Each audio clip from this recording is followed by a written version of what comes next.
Hello, Mga kabayan. Sige. Hello, ayan. Kamusta? Ito, base Ah, tayo. kilala ka naman, sir. Si Lloyd. Lloyd, Lloyd. sa SFC. Yeah, so, Makasod. anong gamit natin ngayon, sir? LTD, B-series base with flatwood strings. Yeah, Automatic nice. Infeld. Ayan. J344. Okay. JF344. Tapos, saan yan sinasaksak?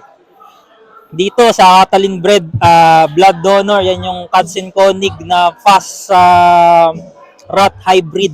Nice, nice. Tapos distortion. So, Catalin bread. Oo. Bone shaker. Distortion yan, distortion. Ayan. Tapos multiplex, ginagamit ko yung amp emulation saka compressors. Nice. Ayan.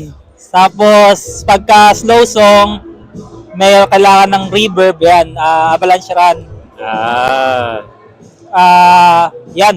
Tapos, siyempre, meron tayong EQ just in case sa venue kailangan may i-adjust. O kaya may gamiting ibang amp. Yan ang ginagamit. Okay. Tapos, Naka-DI. naka-DI. Sa XLR out sa house speakers. Tapos, itong quarter, papunta sa amp. Nice. So, power plant ng Ayan, pedal power. Dati nice. kasi gumagamit ako ng ng line 6 na kailangan ko ng ito dito. Yun. May AC. May AC. Oo. Meron ayan. siyang AC outlet. Yan. Pero, ano ayan. naman ang amp natin? Ito kay Mark to. Malaki amp. Ampeg. Ampeg.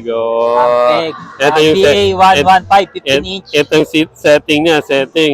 Yan. Nice. Yan lang po. Ayun, Simple lang. Ayun, sa Lloyd. Okay.